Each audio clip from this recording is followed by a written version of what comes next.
How do you spend your time, and could you spend it more wisely? Today's video, I want to talk to you about your time and energy and money, because one of the things, especially if you are just starting out, money might be a little bit tight, how we have this balance between, first of all, time and our energy, and then also our tasks and our time combined into the money aspect of this. So first of all, a very good idea is to look at when do you have energy throughout the day, because you want to tackle the hard tasks when you have a lot of energy. You want to know when are you good at solving what tasks at what time of the day. I've mentioned this a few times before. I'm a morning person. Like, I have high energy in the morning, but I also know that I will have high energy when I'm around people, not necessarily because it's a specific time of day, but because I'm around people. So for me, I will say in the morning where I don't work with anyone face to face, I'll put the hard tasks, the sit down and concentrate, writing articles, recording videos, these kind of things. And then a little bit more in towards the afternoon, I will put my client meetings, and not because my clients don't deserve my full attention. They absolutely do.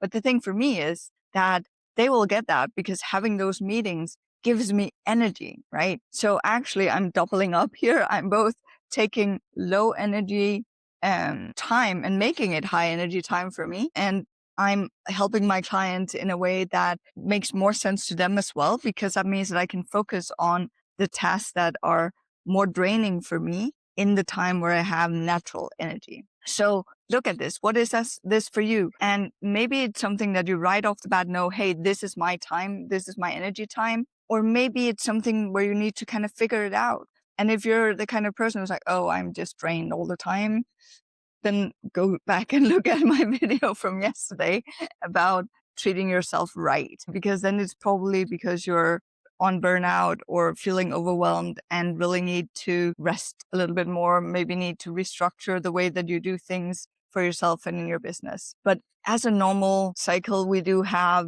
different energy levels throughout the day, and they differ from person to person. First of all, take a look at that and then look into how to place your tasks. Then the other thing is figuring out what tasks goes where, but also divide your tasks up into tasks that gives you energy, tasks that are neutral, meaning that it's fine. They're just there. They need to get done. And then the tasks that drains you. And then look at also, are the tasks earning you money directly, or are they not earning you money directly? Because then you can kind of have a look at, if it's tasks that are earning you money, then that's good. And then look at, okay, so the green tasks, amazing.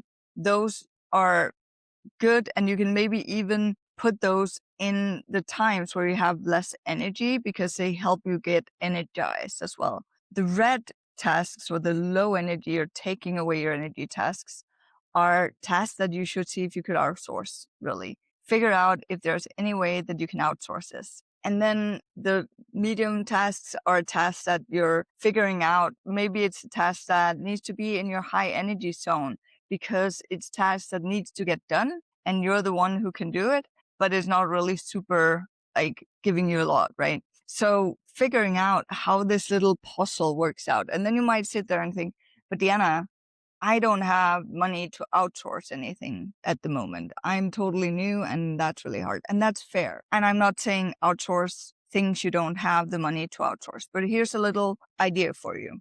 In the beginning, yeah, we're one person armies in the beginning and we do everything ourselves.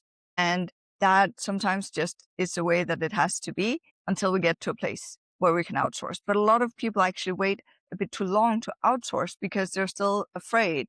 But then they actually take time away from income producing tasks to admin or cleaning at home or things that are non-income producing tasks. Let's say you're coaching and you're taking $1,000 for your coaching. And then you're looking at, okay, so if I did this coaching, I could earn $1,000, but I can't say yes to this client because that is the time that I have to be cleaning my house or writing blog posts or doing something else that you could actually outsource to someone else. So then it's simple math, right? It's you charge $1,000 and you spend this amount of time, you're going to have someone come cleaning and they might charge you 300 to clean your house in that same amount of time. That means by outsourcing it, you've actually earned $700 because you sold your time to a client for $1,000 and you paid $300 for someone to come clean your house. That is the way you need to think. So where can you outsource things? Are the things that you don't necessarily need to do that's on that drain list? So really look at your energy, look at your tasks, look at your time, and figure out what makes sense to you. And sometimes maybe instead of having those energy draining tasks, figure out sometimes it can work to batch them. So really figure out, are you the type of person who would rather do 5 or 10 minutes of something every day, or once a week do it for 30, 45 minutes? What seems easier for you? What is more likely to get you energy more up, even though it's a draining task? Sometimes also it's just small things that needs to be done once. And if you know the author Gretchen Rubin, she has written a lot of different books, but she has this concept that's called the power hour. I have no idea if it's from her originally, but that's where I learned about it. And what she does is, I think it's once a week, and you can adjust this, right? But once a week, having all of these small tasks that's kind of just one-time things that needs to get done that you don't really get around to doing. Then you set off this power hour and you just fucking cross those things off your list. So getting the printer fixed, buying printer paper, I don't know, cleaning that drawer that's always a mess. Stuff like that, changing the light bulb, that one light that went out where it's not really necessary, but it's an annoyance, right? It's in the back of your mind and draining you a little bit every day. So creating these power hours to get some of those tasks out of the way can be a really, really good idea.